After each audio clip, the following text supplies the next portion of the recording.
독자 여러분, 오늘 우리가 함께할 이야기는 법이라는 차가운 이름 아래 아들의 무죄를 위해 자신의 모든 것을 내던진 한 어머니의 위대한 투쟁을 함께하려 합니다. 제발 우리 아들 한 번만 살려주세요. 법정의 모든 이가 등을 돌렸을 때 그녀는 세상 가장 낮은 곳에서 가장 높은 곳을 향해 그렇게 외쳤습니다. 이 이야기는 단지 한 사건의 진실을 파헤치는 과정을 넘어 우리 시대의 정의와 자식을 향한 어머니의 조건 없는 사랑, 그리고 너무 늦어버린 깨달음이 주는 깊은 슬픔에 관한 기록입니다. 공기는 차갑고 무거웠다. 높은 천장과 육중한 목재 가구, 그리고 법복을 입은 판사들의 무표정한 얼굴이 공간 전체를 압도적인 권위와 절망감으로 채우고 있었다. 방청석의 낮은 수군거림마저도 이 거대한 침묵 속에서는 하나의 소음처럼 느껴졌다. 피고인석에 앉아있는 한서준의 세상은 이미 오래전에 무너져 내린 상태였다. 그의 나이는 이제 갓 30. 한때 그는 대한민국 최고의 제약회사 미래바이오의 촉망받는 신약개발연구원이었다. 하지만 지금 그는 회사의 핵심 기술을 경쟁사에 유출했다는 억울한 누명을 쓴 채 푸른색 죄수복을 입고 있었다. 그의 얼굴은 창백했고 그의 눈은 모든 희망을 잃은 채 텅 비어 있었다. 1심에서 그는 7년형을 선고받았다. 그가 하지 않은 일에 대한 대가였다. 그는 항소했지만 달라지는 것은 없었다. 그를 범인으로 지목하는 증거들은 너무나도 완벽하게 조작되어 있었다. 그의 컴퓨터에서 전송된 이메일, 그의 이름으로 개설된 비밀 계좌에 입금된 거액의 돈, 모든 것이 그를 향해 웃고 있는 거대한 덫이었다. 검사의 마지막 논고가 법정 안을 날카롭게 울렸다. 존경하는 재판장님, 피고인 한서준은 자신의 사리 사욕을 위해 회사의 신뢰를 배신하고 나아가 대한민국의 미래 성장 동력인 핵심 기술을 팔아넘긴 파렴치한 범죄자입니다. 피고인은 자신의 범행을 조금도 뉘우치지 않고 있으며 따라서 원심과 같은 중형을 선고하여 다시는 이 땅에 이런 매국적인 범죄가 발붙이지 못하도록 엄중히 다스려 주시길 바랍니다. 민주는 아무런 감정도 느끼지 못했다. 그는 그저 이 지긋지긋한 연극이 빨리 끝나기만을 바랄 뿐이었다. 그의 시선이 방청석의 한 곳을 향했다. 그곳에는 그의 어머니 오순희 여사가 작은 몸을 더욱 작게 웅크린 채 앉아 있었다. 그녀는 아들이 재판을 받는 지난 몇 달간 단 하루도 빠짐없이 이 자리를 지켰다. 평생 시장에서 작은 식당을 운영하며 거친 손님들을 상대해왔던 그녀였지만 지금 그녀의 얼굴에는 세상의 모든 슬픔과 고통이 담겨 있었다. 그녀는 아들의 무죄를 믿었지만 그녀의 믿음은 법이라는 거대한 벽 앞에서 너무나도 무력했다. 마침내 재판장이 무거운 입을 열었다. 피고인 한서준, 마지막으로 할 말 있습니까? 한서준은 고개를 저었다. 무슨 말을 할 수 있을까? 아무도 믿어주지 않는 진실을 누구에게 호소해야 한단 말인가? 판결을 선고하겠습니다. 재판장의 목소리가 법정 안을 가득 메웠다. 피고인 한서준에 대한 항소를 기각한다. 원심과 같이 피고인에게 징역 7년을 선고한다. 땡, 땡, 땡. 재판장의 의사봉 소리가 그의 인생에 사형 선고를 내리는 소리처럼 그의 귓가에 박혔다. 그의 세상이 이제는 정말로 끝이 났다. 그는 눈을 감았다. 바로 그때였다. 재판장님, 방청석에서 한 여자의 처절한 절규가 터져 나왔다. 오순희 여사였다. 그녀는 자리에서 뛰쳐나와 법정의 중앙 통로로 달려나왔다. 교도관들이 그녀를 막아서려 했지만 그녀는 그들을 뿌리치고 차가운 대리석 바닥 위에 그대로 무릎을 꿇었다. 그녀는 판사들이 앉아있는 높은 법대를 향해 머리가 바닥에 닿도록 엎드려 빌기 시작했다. 제발 우리 아들 한 번만 살려주세요. 그녀의 목소리는 눈물로 범벅이 되어 제대로 된 문장을 이루지 못했다. 우리 아들은 그런 애가 아닙니다. 평생을 개미 한 마리 못 죽이는 착하고 성실한 아이입니다. 여기에는 분명 무슨 오해가 있는 겁니다. 제발 이 어미의 마지막 소원을 들어주십시오. 판사님, 법정은 순식간에 아수라장이 되었다. 기자들의 카메라 플래시가 터지고 사람들은 수군거리기 시작했다. 재판장은 엄한 목소리로 정숙을 외쳤지만 어머니의 울음소리는 멎지 않았다. 한서준은 그 모습을 피고인석에서 망연자실하게 바라보고 있었다. 징역 7년이라는 판결보다 지금 자신의 눈앞에 펼쳐진 이 광경이 그의 가슴을 더욱 아프게 찢어놓고 있었다. 그가 어머니에게 세상에서 가장 큰 불효를 저지르고 있었다. 결국 교도관들이 달려와 오열하는 순희 씨의 양팔을 붙잡고 그녀를 법정 밖으로 끌어내기 시작했다. 안 돼요. 우리 아들, 서준아 내 아들. 그녀는 아들의 이름을 부르며 필사적으로 저항했지만 늙고 병든 여자의 힘으로는 역부족이었다. 그녀는 그렇게 무력하게 법정 밖으로 끌려나갔다. 한서준 역시 교도관들에게 이끌려 퇴정하고 있었다. 그가 법정 문을 나서기 직전 그의 시선이 복대 끌려나가는 어머니의 모습과 마주쳤다. 어머니는 더 이상 울고 있지 않았다. 그녀는 눈물을 닦고 꼿꼿이 서서 아들을 바라보고 있었다. 그녀의 눈빛은 더 이상 슬픔이나 절망의 빛이 아니었다. 그곳에는 아들의 무죄를 위해서라면 자신의 목숨이라도 기꺼이 바치겠다는 강철보다도 단단하고 비장한 결의가 불꽃처럼 타오르고 있었다.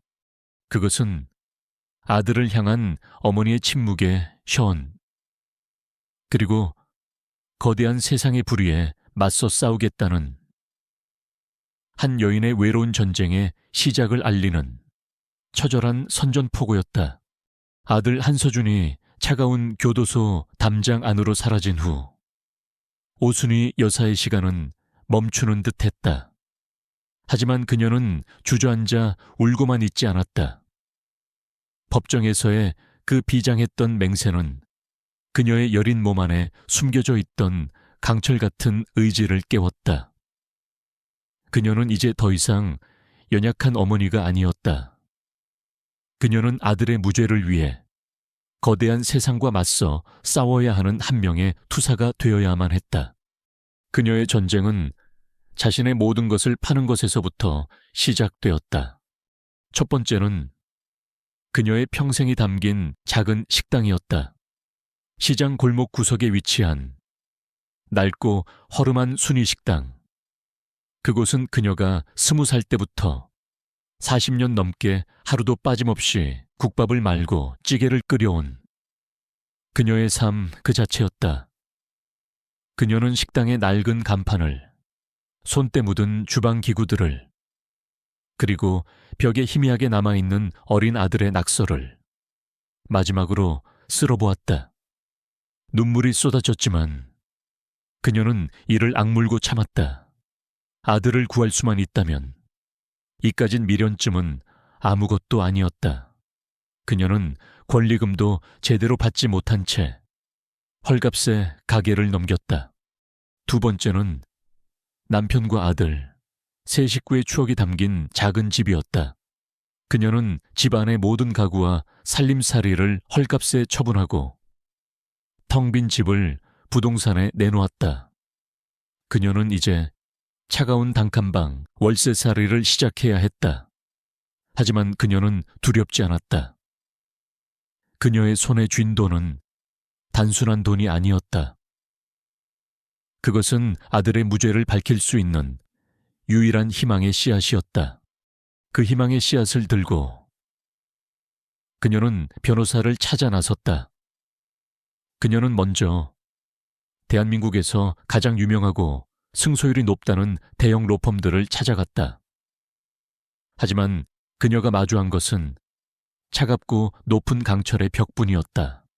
화려한 대리석으로 장식된 로펌의 상담실에서 비싼 양복을 입은 변호사들은 그녀가 내민 사건 기록을 건성으로 훑어볼 뿐이었다.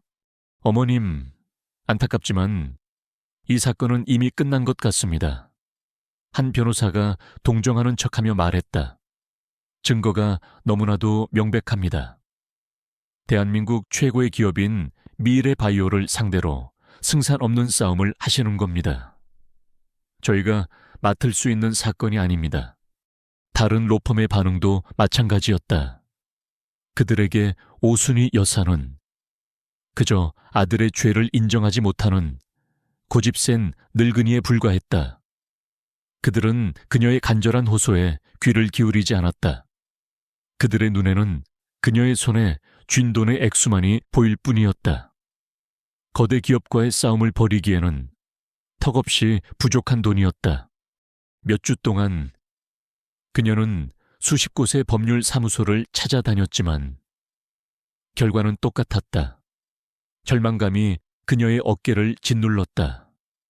세상은 돈 없고 힘없는 자의 진실에는 관심이 없었다. 그녀는 자신이 너무나도 무력하고 이 싸움이 처음부터 불가능한 것이었을지도 모른다는 생각에 길거리에 주저앉아 눈물을 흘렸다.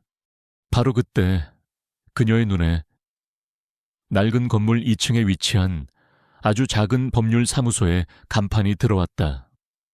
변호사 이진우 법률사무소. 그녀는 마지막 지푸라기라도 잡는 심정으로 삐걱거리는 계단을 올라갔다. 사무실 내부는 대형 로펌과는 비교도 할 수 없이 비좁고 어수선했다. 그곳에는 젊고 아직 앳된 티를 벗지 못한 한 청년 변호사가 산더미 같은 서류에 파묻혀 있었다. 그가 바로 이진우였다. 이진우는 사법고시를 겨우 통과하여 얼마 전 자신의 이름을 건 사무실을 개업한 신출내기 변호사였다. 그는 돈 되는 사건보다는 억울한 사연을 가진 사회적 약자들의 변호를 도맡는 정의감은 넘치지만 현실 감각은 조금 부족한 그런 종류의 사람이었다. 오순희 여사는 떨리는 목소리로 아들의 사연을 다시 한번 털어놓기 시작했다. 그녀는 다른 변호사들 앞에서처럼 논리적으로 설명하지 못했다. 그녀는 그저 자신의 아들이 얼마나 착하고 성실한 아이였는지를 눈물로 호소할 뿐이었다. 이진우는 처음에는 다른 변호사들처럼 사건 기록을 보며 고개를 저었다. 객관적인 증거만으로는 승산이 거의 없어 보였다. 하지만 그는 오순희 여사의 눈을 보았다. 아들의 무죄를 향한 그 어떤 증거보다도 더 강력하고 흔들림 없는 믿음의 눈빛을, 그리고 그는 그 눈빛 앞에서 차마 불가능하다는 말을 할 수가 없었다. 그의 가슴 속에서 잊고 지냈던 변호사로서의 첫 맹세, 힘없는 자의 마지막 희망이 되겠다는 그 뜨거운 다짐이 다시 살아나고 있었다. 어머님, 이진우가 마침내 입을 열었다. 제가 맡겠습니다. 오순희 여사는 자신의 귀를 의심했다. 정말인가요, 변호사님? 네, 승산이 거의 없다는 걸 압니다. 어쩌면 제 변호사 인생이 여기서 끝날지도 모릅니다. 하지만 아드님의 무죄를 믿는 어머님의 그 눈빛을 저는 외면할 수가 없습니다. 저와 함께 다시 한번 싸워보시겠습니까? 오순희 여사의 눈에서 뜨거운 눈물이 다시 쏟아져 내렸다. 그것은 절망의 눈물이 아니었다. 그것은 칠흑 같은 어둠 속에서 마침내 한 줄기 빛을 발견한 희망의 눈물이었다. 그녀는 이진우의 손을 잡고 고개를 끄덕였다. 그날 밤 이진우의 작은 사무실, 두 사람은 거대한 산과도 같은 사건 기록들 앞에 마주 앉았다. 늙고 병든 어머니와 젊고 경험 없는 변호사. 세상이 보기에는 너무나도 무모하고 승산 없는 싸움의 시작이었다. 하지만 그들은 알지 못했다. 그들의 손에 들린 것이 단순한 사건 기록이 아니라 거대한 악의 제국을 무너뜨릴 수 있는 진실이라는 이름의 가장 강력한 무기라는 사실을, 그들의 길고 긴 그리고 외로운 전쟁이 이제 막 시작되고 있었다. 오순희 여사와 이진우 변호사의 싸움은 바위의 계란치기와도 같았다. 그들은 밤낮으로 사건 기록을 파헤쳤다. 수천 페이지에 달하는 기록 속에서 단 하나의 작은 균열이라도 찾아내기 위해. 하지만 그들이 마주한 것은 거대 기업 미래바이오의 법무팀이 쌓아 올린 완벽하고 견고한 증거의 성벽뿐이었다. 모든 증거는 한서준을 범인으로 지목하고 있었고 그 어떤 반박의 여지도 없어 보였다. 시간이 흐를수록 이진우 변호사는 지쳐갔다. 그의 열정은 거대한 현실의 벽 앞에서 서서히 식어가고 있었다. 하지만 오순희 여사는 포기하지 않았다. 그녀는 매주 교도소로 아들을 면회하러 갔다. 차가운 유리벽을 사이에 두고 두 사람은 수화기를 들었다. 아들 한서준의 모습은 몇 달 사이에 더욱 수척해져 있었다. 그의 눈에는 한때 총기로 빛나던 지성이 아닌 모든 것을 체념한 깊은 절망만이 남아있었다. 엄마, 이제 그만하세요. 서준이 힘없는 목소리로 말했다. 저 때문에 엄마 인생까지 망가뜨리지 마세요. 그냥 다 잊고 엄마 인생을 사세요. 제발요. 하지만 순이의 눈빛은 그 어느 때보다 단단하고 강인했다. 그녀는 수화기를 꽉 쥐고 아들의 눈을 똑바로 바라보며 말했다. 아니, 나는 절대 포기 안 해. 내 아들이, 이 어미가 죄가 없다는 걸 믿으니까. 그러니까 너도 절대로 포기하면 안 돼. 알았지? 아들, 어머니의 흔들림 없는 믿음에 서준의 텅 비었던 눈동자에서 아주 오랜만에 희미한 빛이 되살아나기 시작했다. 그는 자신을 위해 모든 것을 바쳐 싸우고 있는 어머니를 위해 이대로 무너질 수 없다고 생각했다. 그는 기억을 되살리기 시작했다. 자신이 체포되기 직전의 마지막 날들을 필사적으로 복귀하기 시작했다. 그는 기억해냈다. 자신의 직속상관이었던 최민규 이사가 신약의 임상 데이터를 조작하고 있다는 사실을 발견했던 순간을 그는 최 이사에게 이 사실을 따져 물었고 최 이사는 비열한 미소를 지으며 그를 회유하려 했다. 서준 씨도 이 프로젝트에 동참하면 자네 목도 두둑이 챙겨주지. 그가 거절하자 최 이사의 눈빛은 차갑게 변했다. 똑똑한 것도 좋지만 때로는 바보처럼 사는 게 더 편할 때도 있는 법이야. 그리고 며칠 후 그는 완벽하게 조작된 증거와 함께 자신이 저지르지도 않은 범죄의 주범이 되어 있었다. 그는 체포되기 직전 자신이 발견했던 모든 원본 데이터초의 이사의 횡령과 데이터 조작을 입증하는들 자신만이 아는 암호화 방식으로 회사의 외부 백업 서버 가장 깊숙한 곳에 숨겨두었다. 그리고 그곳에 접근할 수 있는 암호를 아주 복잡한 방식으로 남겨두었다. 그날 이후 순이는 아들에게서 이상한 편지들을 받기 시작했다. 교도소의 모든 편지는 검열을 거쳤기 때문에 아들은 직접적인 내용을 쓸 수 없었다. 대신 그는 어머니와 자신만이 아는 추억의 조각들을 편지에 담아 보냈다. 엄마, 어릴 때 엄마가 읽어주시던 어린 왕자.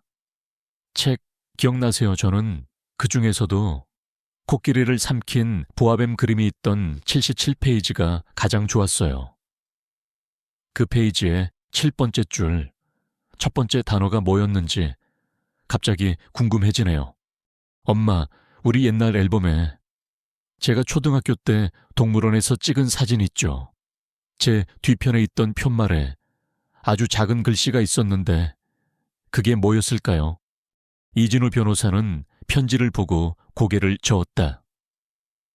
그는 서준이 오랜 수감 생활로 인해 정신적으로 혼란을 겪고 있다고 생각했다. 하지만 순이는 달랐다. 그녀는 아들을 누구보다도 잘 알고 있었다. 아니에요, 변호사님. 그녀가 단호하게 말했다. 우리 아들은 지금 우리에게 무언가 말하고 있는 거예요. 이건 암호예요. 그녀는 아들의 편지에 적힌 단서들을 따라 자신의 기억과 아들의 과거를 되짚어가는 외로운 퍼즐 맞추기를 시작했다. 그녀는 먼지 쌓인 창고에서 아들이 어릴 적에 보던 낡은 어린 왕자 책을 찾아냈다. 그녀는 떨리는 손으로 77페이지를 펼쳤다. 그리고 빛이 번째 줄에 첫 번째 단어를 찾았다. 그 단어는 비밀이었다. 그녀는 낡은 앨범을 뒤져 아들이 말한 동물원 사진을 찾아냈다.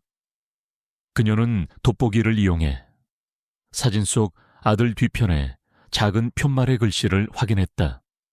그곳에는 코뿔소 우리 A1판이라고 적혀 있었다. 비밀 A11. 순이와 진우는 며칠 밤낮으로 아들이 보낸 수십 통의 편지 속에서 이런 암호 같은 단어들을 수십 개 더 찾아냈다. 그것들은 모두 아들과 그녀만이 아는 소중한 추억의 조각들이었다. 그리고 마침내 그들은 아들이 남긴 마지막 편지에서 결정적인 단서를 발견했다. 엄마, 제가 고등학교 때 전국 물리 경시대회에서 상을 탔던 날. 기억하세요? 아빠가 처음으로 그리고 마지막으로 저에게 선물을 사주셨죠. 그날 아빠가 저에게 사주신 책, 그 책이 너무 그립네요.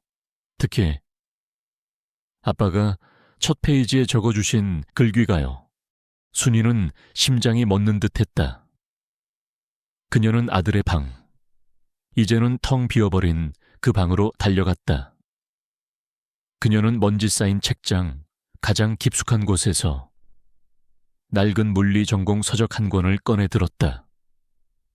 그녀가 책의 첫 페이지를 넘겼을 때 그녀의 눈에서 눈물이 흘러내렸다. 그곳에는 지금은 세상을 떠난 남편의 필체로 아들을 위한 격려의 메시지가 적혀 있었다. 그리고 그 메시지 아래 아들 한서준의 필체로 아주 작은 글씨 하나가 적혀 있었다. 그것은 복잡한 알파벳과 숫자가 조합된 하나의 긴 암호였다. 순이는 떨리는 손으로 그 암호가 적힌 종이 조각을 들고 있었다. 그녀는 이것이 무엇을 여는 열쇠인지는 알 수 없었다. 하지만 그녀는 직감했다. 이것이 자신의 아들을 구할 수 있는 유일한 희망의 열쇠라는 것을, 거대한 강철벽을 무너뜨릴 수 있는 단 하나의 작은 균열이라는 것을. 강릉에서 돌아온 후 민재의 삶은 이전과 같으면서도 완전히 달라져 있었다. 그는 여전히 아버지의 낡은 집에서 살았고 여전히 묵묵히 밭일을 했다. 하지만 그의 마음속을 짓누르던 지독한 원망과 죄책감의 무게는 사라지고 그 자리에는 아버지를 향한 깊은 이해와 존경, 그리고 새로운 삶의 목표가 자리 잡고 있었다. 그의 첫 번째 목표는 아버지의 명예를 더럽힌 그날의 진실을 세상에 제대로 알리는 것이었다. 하지만 그는 서두르지 않았다. 그는 아버지가 그랬던 것처럼 묵묵하고 우직하게, 그러나 치밀하게 움직이기 시작했다.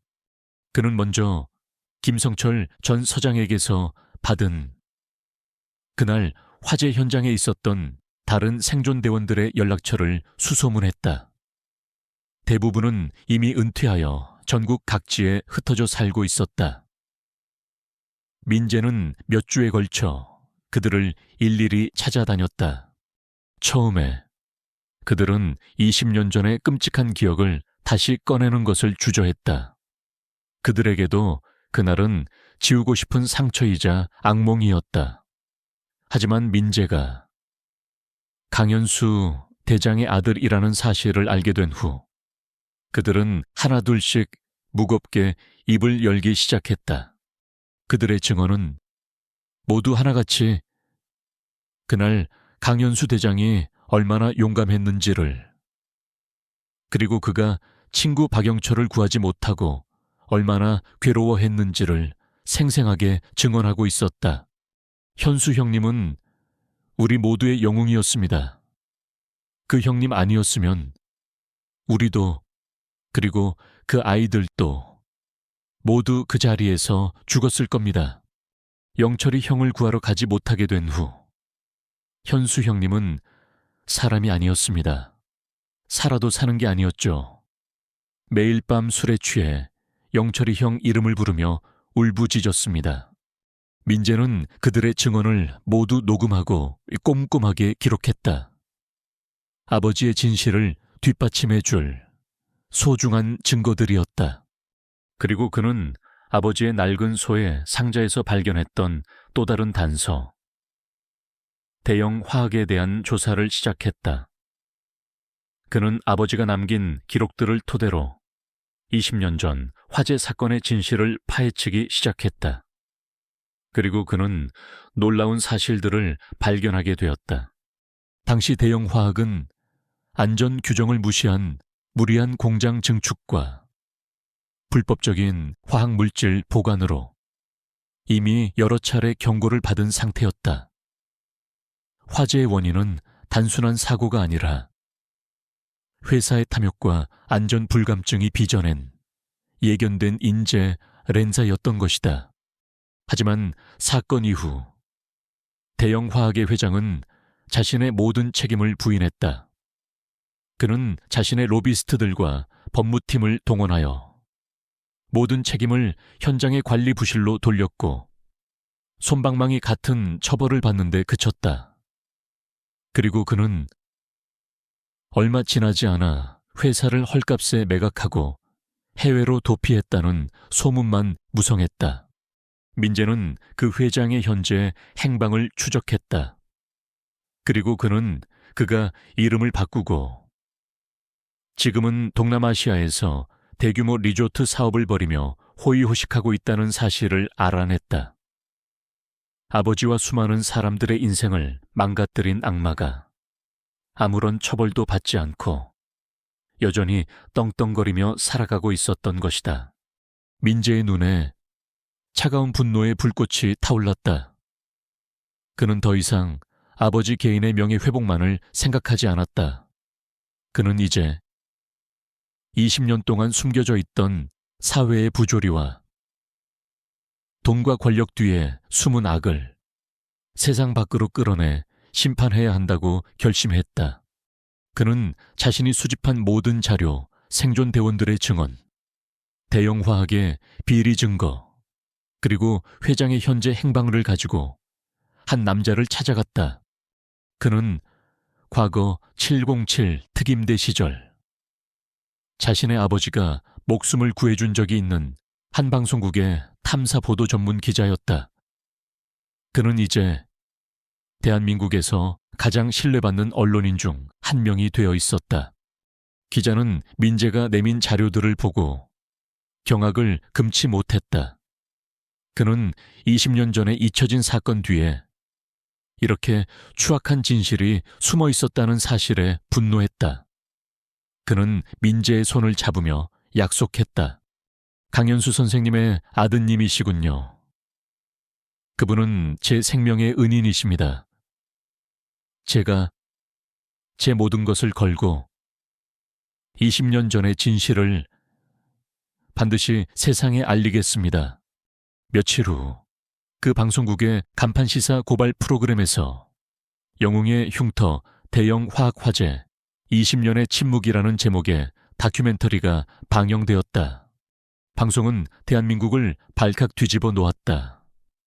생존 소방관들의 눈물, 어린 증언과 대형 화학의 추악한 비리가 적나라하게 공개되자 여론은 들끓었다. 국민들은 20년 전의 영웅 강현수의 비극적인 삶에 함께 눈물 흘렸고 법망을 피해 호의호식하고 있는 대형 화학의 전 회장에 대한 분노를 터뜨렸다. 방송의 파장은 거대했다. 검찰은 국민적 압력에 못 이겨 재수사에 착수했다. 인터폴과의 공조를 통해 해외에 도피해 있던 대형 화학의 전 회장은 마침내 국내로 강제 송환되어 법의 심판을 받게 되었다. 민재는 텔레비전을 통해 공항에서 수갑을 차고 끌려 나오는 대형 화학 전 회장의 초라한 모습을 담담하게 지켜보고 있었다. 그의 복수는 끝났다. 하지만 그의 마음속에는 통쾌함 대신 깊은 허무함과 슬픔만이 남아 있었다. 이 모든 진실을 아버지가 살아계실 때 밝혀냈더라면, 그래서 아버지의 무거운 짐을 조금이라도 덜어드릴 수 있었더라면 뒤늦은 후회가 다시 한번 그의 가슴을 아프게 찔렀다. 김민재의 여정은 이제 강릉으로 향하고 있었다. 그의 손에는 아버지의 낡은 보고서에서 찾아낸 김성철이라는 이름과 낡은 주소 하나만이 들려 있었다. 버스는 서울의 잿빛 풍경을 뒤로하고 동해의 푸른 바다를 향해 달렸다. 차창 밖으로 펼쳐지는 낯선 풍경처럼 민재의 마음속에서도 아버지에 대한 모습이 낯설지만 조금씩 선명하게 그려지고 있었다. 몇 시간 후 그는 마침내 주소지에 도착했다. 그곳은 바다가 바로 내려다 보이는 한적한 어촌 마을의 언덕 위 작은 낡은 집이었다. 집은 소금기 섞인 바닷바람에 오랜 시간 시달린 듯 낡고 지쳐 보였다. 민재는 문 앞에서 심호흡을 했다.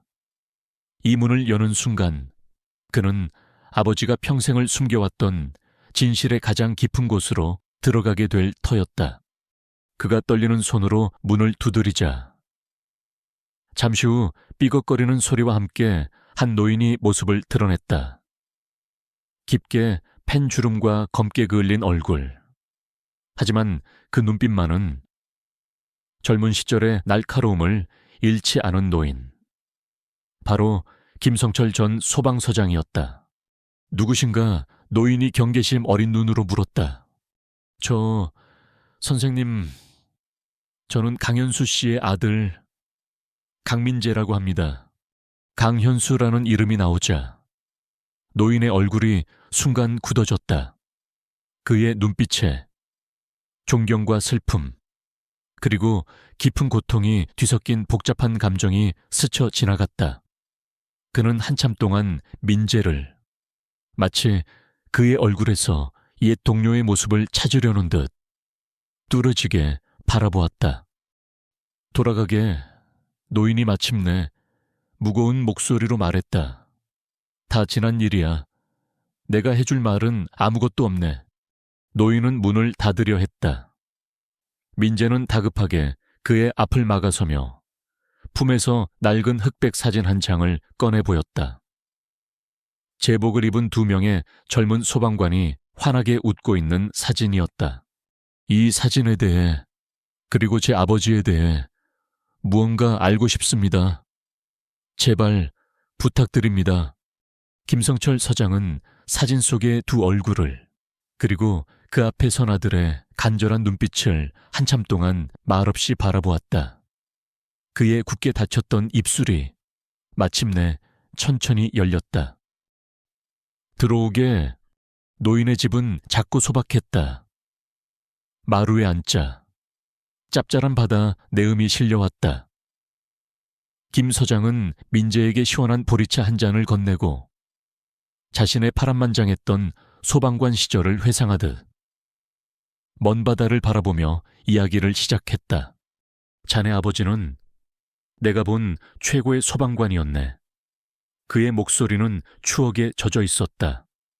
그는 불을 두려워하지 않았어. 아니, 그는 불을 이해했지. 불이 어떻게 숨쉬고 어디로 움직일지를 본능적으로 알았어. 모두가 뒤로 물러설 때 그는 언제나 가장 먼저 불길 속으로 뛰어들었네. 수많은 생명을 구했지. 그는 사진 속의 다른 남자, 박영철 소방장을 가리켰다. 그리고 여기 박영철이 자네 아버지와는 친형제나 다름없었네. 언제나 한 팀이었지. 현장에 들어갈 때도 함께, 나올 때도 함께 서로의 목숨을 기꺼이 맡길 수 있는 그런 사이였어. 자네 아버지가 불길 속에서 길을 잃지 않을 수 있었던 건 언제나 영철이가 그의 등 뒤를 지켜주었기 때문이야. 민재는 숨죽여 그의 이야기를 들었다. 그는 처음으로 아버지의 진짜 모습을, 그의 영광스러웠던 젊은 날의 편린을 마주하고 있었다. 김 서장은 잠시 말을 멈추고 담배를 하나 꺼내 물었다. 그의 눈빛이 그날의 기억으로 돌아간 듯 깊고 어둡게 가라앉았다. 20년 전 그날 대형 화학공장 화재. 그날은 처음부터 모든 것이 최악이었네. 그의 이야기는 민재를 20년 전 그 지옥 같았던 현장으로 데려갔다. 우리가 현장에 도착했을 때 공장은 이미 거대한 화염에 휩싸여 있었네. 연이은 폭발로 건물은 금방이라도 무너져 내릴 것 같았지. 그리고 최악은 유독 가스였어. 한 번만 들이마셔도 폐가 녹아내리는 맹독성 가스가 바람을 타고 퍼져나가고 있었네. 그는 긴박했던 구조활동과 소방관들의 처절했던 사투를 묘사했다. 그리고 마침내 운명의 순간에 대해 이야기하기 시작했다. 작전이 거의 막바지에 이르렀을 때였네. 그때 공장 중앙에서 역사상 가장 큰 규모의 2차 폭발이 일어났어. 폭발의 충격으로 건물의 양쪽 날개 건물이 동시에 무너지기 시작했지. 그리고 무정이가 미친 듯이 울리기 시작했네. 김 서장의 목소리가 가늘게 떨리고 있었다. 2 군데에서 거의 동시에 구조 요청이 들어왔어. 한쪽은 폭발로 고립된 사무동 3층이었네. 그곳에는 현장 실습을 나왔던 유치원생 5명과 교사가 갇혀 있었지. 그들이 탈출할 수 있는 유일한 계단이 폭발로 무너져 내린 상태였어. 그리고 다른 한쪽은 화학약품 저장 창고였네. 그곳에서는 자네 아버지의 파트너 박영철이 무너진 철골 구조물에 다리가 깔려 움직일 수 없다는 비명 같은 보고가 들어왔지. 그리고 그의 뒤편에서는 유독성 화학물질 탱크가 녹아내리며 금방이라도 또 다른 폭발을 일으킬 기세였어. 민재의 심장이 멎는 듯했다. 김 서장은 괴로운 표정으로 말을 이었다. 시간이 없었네. 구조대를 둘로 나눌 수도 없었어. 건물 전체가 붕괴되기까지. 길어야 5분, 우리는 단 한 곳에만 팀을 보낼 수 있었네. 그리고 현장 지휘관은 바로 자네 아버지, 강현수였어. 그는 담배를 깊게 빨아들였다. 그리고 희뿌연 연기와 함께 그날의 잔인한 진실을 내뱉었다. 그는 선택해야만 했네. 자신의 목숨과도 같은 동료이자 가장 친한 친구인 박영철을 구할 것인가? 아니면 이름도 얼굴도 모르는 5명의 어린 아이들을 구할 것인가? 그에게 주어진 시간은 1분도 차이되지 않았네. 김 서장은 말을 멈췄다. 그는 더 이상 말을 잇지 못하고 그저 먼 바다를 바라볼 뿐이었다. 그의 어깨가 지난 20년의 세월의 무게만큼 무겁게 떨리고 있었다. 민재는 그 자리에 얼어붙었다. 그는 이제야 깨달았다. 신문 기사에 실린 영웅적인 구출이라는 찬란한 단어 뒤에 얼마나 끔찍하고 잔인한 비극이 숨겨져 있었는지를 그의 아버지는 영웅이 된 그날 동시에 자신의 영혼의 절반을 그 화염 속에 묻어야만 했던 것이었다. 강민재는 김성철 전 서장의 집 툇마루에 앉아 마치 사형 선고를 기다리는 죄인처럼 그의 다음 말을 기다렸다. 그의 아버지는 아이들과 친구 사이에서 대체 어떤 선택을 했단 말인가? 그리고 그 선택이 어떻게 아버지를 평생의 술병 뒤에 숨게 만들었단 말인가? 김 서장은 20년 전 그날의 기억을 더듬으며 괴로운 표정으로 이야기를 이어갔다. 현수는 결정을 내려야만 했네. 그의 목소리는 쇳소리처럼 거칠었다. 무정이 너머로 그의 목소리가 들려왔지. 고통과 절망으로 갈라진 목소리였지만 그 안에는 흔들림 없는 지휘관의 결단이 담겨 있었네. 알파팀은 사무동으로 진입한다. 아이들을 구해. 이건 명령이다. 그리고 그는 자신의 가장 친한 친구인 영철이를 향한 무정의는 꺼버렸어. 친구의 마지막 비명을 차마 들을 수가 없었던 게지. 김 서장의 이야기는 계속되었다. 태식의 아버지가 이끈 알파팀은 건물이 붕괴되기 직전 기적적으로 아이들 5명을 모두 구해냈다. 강현수 자신이 마지막 아이를 품에 안고 불길과 연기를 뚫고 나왔을 때 등 뒤에서 건물이 와르르 무너져 내리는 소리가 들려왔다. 그는 영웅이 되었다. 하지만 그는 그 순간부터 더 이상 웃지 않았다. 그는 폐허가 된 공장터에서 친구의 시신이 수습되기를 며칠 밤낮으로 뜬 눈으로 기다렸다. 그의 영혼 일부는 그날 친구와 함께 불길 속에 타서 제가 되어버린 것이었다. 그것이 언론이 기록한 이야기의 전부일세. 김 서장이 말했다. 하지만 자네가 정말로 알아야 할 이야기는 신문에는 실리지 않았지. 그는 민재를 깊은 연민의 눈으로 바라보았다. 자네 아버지를 평생 동안 지옥 속에 살게 한 진짜 이유 말일세. 아, 내일. 현수가 그 끔찍한 선택을 해야만 했던 그날, 그 지옥 같았던 화재 현장에서 사투를 벌이고 있던 바로 그 시간에 자네 어머니는 병원에서 자네를 낳고 있었네. 민재의 뇌가 그 말의 의미를 이해하는 데는 몇 초의 시간이 걸렸다. 그리고 그 의미를 깨닫는 순간 그의 세상이 무너져 내렸다. 그날은 자네의 생일이었어. 1998년 7월 12일. 아버지가 영웅이 된 날. 아버지가 가장 친한 친구를 잃은 날. 그리고 자신이 태어난 날. 그의 머릿속에서 지난 20년간의 모든 기억들이 파편처럼 떠올랐다. 매년 돌아오는 자신의 생일. 아버지는 단 한 번도 자신에게 생일 축하한다는 말을 해준 적이 없었다. 그는 언제나 그날이 되면 아침부터 밤까지 방 안에 틀어박혀 술을 마셨다. 민재는 그런 아버지를 원망했다. 세상 모든 아빠들이 자식의 생일을 축하해주는 그날. 자신의 아버지는 왜 자신을 없는 사람 취급하는지 이해할 수 없었다. 그는 아버지가 자신을 사랑하지 않는다고 생각했다. 하지만 이제 그는 알 것 같았다.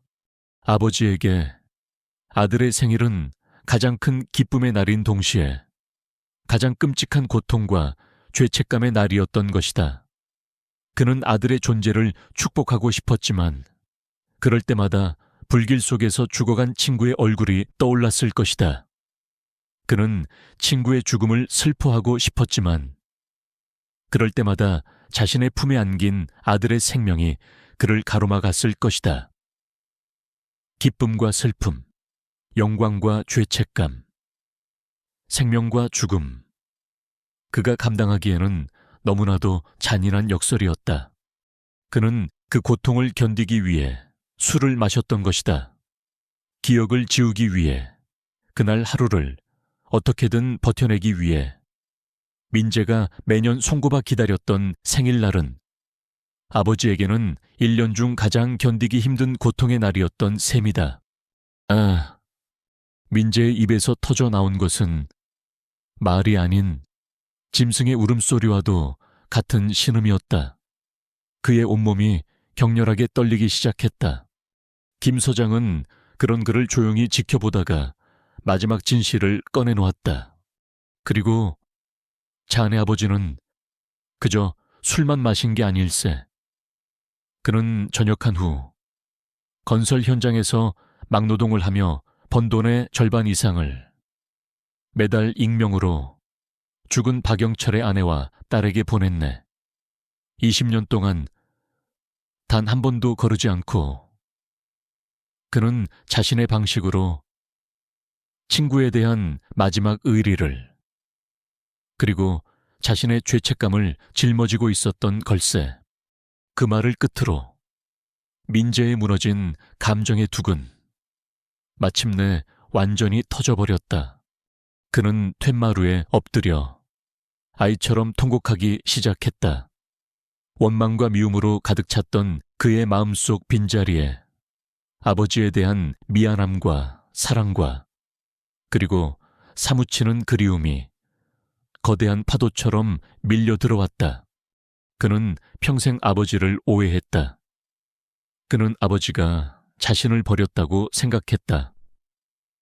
하지만 아버지는 자신을 버린 것이 아니었다. 그는 자신을 지키기 위해 세상으로부터 그리고 자기 자신의 고통으로부터 스스로를 고립시켰던 것이었다. 술병의 벽은 아들을 밀어내기 위한 벽이 아니라 아들에게 자신의 고통을 보여주지 않기 위한 아버지의 마지막 방패였던 것이다. 아빠, 아버지, 잘못했어요. 제가 잘못했어요. 그의 울음소리는 뒤늦은 사죄이자 고통스러운 참회였다. 그는 이제야 아버지가 평생 동안 짊어져야 했던 그 지독한 삶의 무게를 아주 조금이나마 이해할 수 있을 것 같았다. 그는 울고 또 울었다. 20년 동안 단 한 번도 불러보지 못했던 그 이름을 목이 쉬어라 불렀다. 강릉의 푸른 하늘 아래 한 아들의 통곡 소리가 늦어름의 바닷바람을 타고 하늘에 있는 아버지에게로 그렇게 한참 동안이나 울려 퍼지고 있었다. 강릉의 푸른 바다 앞에서 강민재는 자신의 지난 20년을 통째로 토해내듯 울었다. 그의 통곡은 아버지에 대한 뒤늦은 이해이자 자신에 대한 깊은 참회였다. 파도 소리가 그의 울음소리를 위로하듯 조용히 그의 곁을 맴돌았다. 며칠 후 그는 다시 서울로 돌아왔다. 그의 얼굴은 여전히 슬픔에 잠겨 있었지만 더 이상 예전처럼 분노와 원망으로 일그러져 있지는 않았다. 그의 눈빛은 깊은 슬픔을 겪어낸 사람만이 가질 수 있는 조용하고 성숙한 빛을 띠고 있었다. 그는 이제 아버지의 삶을, 그리고 자신의 삶을 어떻게 마주해야 하는지를 어렴풋이 알 것 같았다. 그에게는 아직 해야 할 일이 남아 있었다. 아버지의 마지막 흔적을, 그가 평생을 바쳐 속죄하고자 했던 그곳을 찾아가야만 했다. 김성철 전 서장은 그에게 박영철 소방장의 유가족이 살고 있는 주소를 알려주었다. 그는 주소 하나만을 들고 서울의 또 다른 낡은 동네, 그가 살던 곳과 크게 다르지 않은 평범한 서민 동네를 찾아갔다. 그의 마음은 무거웠다. 그는 무슨 말을 해야 할지, 어떤 얼굴로 그들을 마주해야 할지 알 수 없었다. 아버지를 대신해 용서를 구해야 할까? 하지만 그럴 자격이 자신에게 있을까? 그는 아버지가 평생을 짊어졌던 죄책감의 무게를 이제야 아주 조금 자신의 어깨 위에서 느끼고 있었다. 작은 연립주택의 낡은 초인종 앞에 서서 그는 한참을 망설였다. 그리고 마침내 큰 결심을 한 듯 초인종을 눌렀다. 잠시 후 문이 열리고 인상 좋은 한 중년 여인이 모습을 드러냈다. 박영철 소방장의 아내였다. 그녀는 낯선 젊은이의 등장에 경계심 어린 눈으로 물었다. 누구신지. 민재는 차마 고개를 들지 못하고 어렵게 입을 열었다. 저는 강현수 씨 아들 강민재라고 합니다. 강현수라는 이름에 여인의 얼굴이 순간 굳어졌다. 하지만 그녀의 눈에 떠오른 것은 원망이나 분노가 아니었다. 그것은 깊은 슬픔과 놀라움과 그리고 아주 오랜 시간을 기다려온 듯한 복잡한 감정이었다. 들어오세요. 여인은 말없이 민재를 안으로 이끌었다. 집 안은 좁고 소박했지만 아주 깨끗하고 정갈했다. 거실 벽면에는 제복을 입고 환하게 웃고 있는 박영철 소방장의 사진이 걸려 있었다. 사진 속 그는 민재의 아버지가 간직하고 있던 사진 속의 그 모습 그대로였다. 민재는 거실 바닥에 무릎을 꿇었다. 그는 차마 고개를 들지 못하고 떨리는 목소리로 말했다. 죄송합니다. 정말 죄송합니다. 제가 아버지를 대신해서 사죄드립니다. 그의 눈에서 다시 한번 뜨거운 눈물이 흘러내렸다. 박영철 소방장의 아내는 그런 그의 모습을 가만히 내려다보았다. 그리고는 그의 곁에 조용히 다가와 앉아 그의 어깨를 부드럽게 감싸 안았다. 고개를 들어요. 학생, 그녀의 목소리는 따뜻했다. 왜 학생이 죄송하다고 하나? 학생 아버지는 죄인이 아니에요. 민재는 고개를 들어 그녀를 보았다. 그녀의 눈은 모든 것을 이해하고 용서한다는 듯한 깊고 온화한 빛으로 가득 차 있었다. 남편은 소방관이었어요. 그리고 학생 아버지도 소방관이었죠. 그분들은 언제나 자신의 목숨보다 다른 사람의 생명을 먼저 생각하는 사람들이었어요. 그날 학생 아버지가 어떤 선택을 했든 내 남편도 분명 그 선택을 이해하고 존중했을 거예요. 단 한 번도 그분을 원망한 적 없어요. 정말이에요. 그녀의 말은 민재의 가슴을 짓누르던 죄책감의 돌덩이를 따뜻하게 녹여내리는 봄볕과도 같았다. 그때 현관문이 열리고 한 젊은 여자가 들어왔다. 민재와 비슷한 또래로 보이는 밝고 건강한 인상의 여자였다. 그녀는 박영철 소방장의 딸, 박지수였다. 그녀는 어머니의 설명을 듣고는 따뜻한 미소를 지으며 민재에게 다가와 앉았다. 강현수 아저씨 아드님이시군요. 저희 어머니께 아저씨께서 매달 보내주신 돈에 대해 들었어요. 그 돈 덕분에 제가 무사히 대학까지 졸업하고 지금은 초등학교 선생님이 되었답니다. 저희 가족에게 강현수 아저씨는 평생 잊지 못할 은인이세요. 민재는 아무 말도 할 수 없었다. 아버지는 그 고된 막노동으로 번 돈을 자신을 위해서는 쓰지 않고 죽은 친구의 가족을 위해 묵묵히 보내고 있었던 것이다. 아버지는 자신의 삶을 포기했을지언정 친구에 대한 마지막 의리와 책임은 단 한순간도 놓지 않았던 것이었다.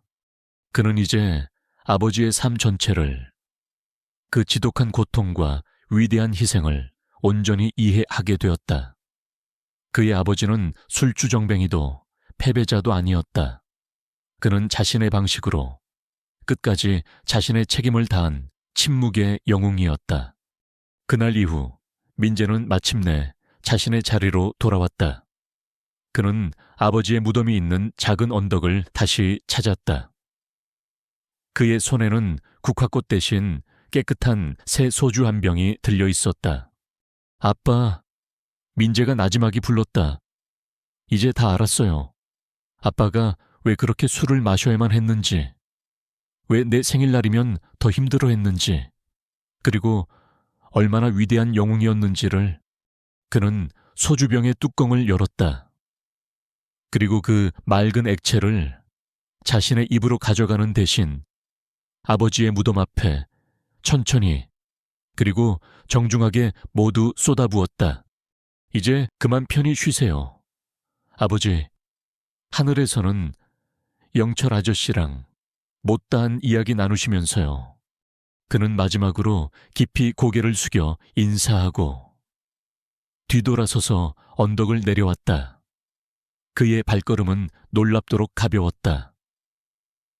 그는 마침내 아버지와의 길고 길었던 화해를 끝마친 것이었다. 1년 후 서울의 한 작은 사무실, 현수와 영철 재단이라는 소박한 간판이 걸려 있었다. 그곳은 외상 후 스트레스장애 PTSD를 겪는 소방관들과 순직 소방관 유가족들을 위한 심리 상담 및 장학 지원을 하는 강민재가 설립한 작은 비영리 재단이었다. 그는 더 이상 건설 현장에서 일하지 않았다. 그는 낮에는 재단 일을 하고 밤에는 야간 대학에서 심리학을 공부했다. 그의 얼굴에는 더 이상 분노와 원망 대신 타인의 아픔을 보듬을 줄 아는 깊고 따뜻한 미소가 자리 잡고 있었다. 그날 오후 그는 재단 사무실에서 한 젊은 소방관과 마주 앉아 있었다. 얼마 전 큰 화재 현장에서 동료를 잃고 힘들어하는 대원이었다. 민재는 그의 손을 따뜻하게 잡아주었다. 그리고 자신의 아버지 이야기를 아주 담담하게 들려주기 시작했다. 한 영웅이 자신의 위대함 때문에 어떻게 평생을 고통 속에서 살아야만 했는지에 대한 이야기, 그리고 그가 침묵 속에서 지켜냈던 사랑과 희생의 가치에 대한 이야기. 그는 아버지의 삶을 통해 진정한 용기는 불길 속으로 뛰어드는 것이 아니라 그 불길이 남긴 상처를 안고도 끝까지 자신의 책임을 다하는 것임을 배웠다. 그는 이제 아버지의 아들로서 그리고 그 자신의 이름으로 새로운 삶의 장을 막 시작하고 있었다. 아버지의 위대한 희생이 아들의 삶 속에서 또 다른 희망의 이야기로 영원히 살아 숨 쉴 터였다. 이렇게 또 하나의 이야기가 막을 내렸습니다. 한 아버지의 침묵 속에 담긴 깊은 슬픔과 그 진실을 마주하게 된 아들의 고통스러운 성장담에 함께 해주신 독자 여러분께 진심으로 감사의 말씀을 드립니다. 이 이야기는 우리 곁에 가장 가까운 가족조차도 우리가 모르는 깊은 상처와 사연을 안고 살아갈 수 있음을 말해줍니다. 우리가 무심코 던지는 원망의 말 한마디가 누군가에게는 평생의 짐이 될 수도 있습니다.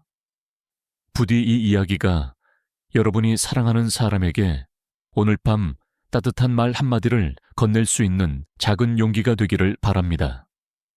한평생 그리움과 희생을 감내했던 강현수님의 영혼에 평안이 깃들기를 기원하며 이만 이야기를 마칩니다. 감사합니다.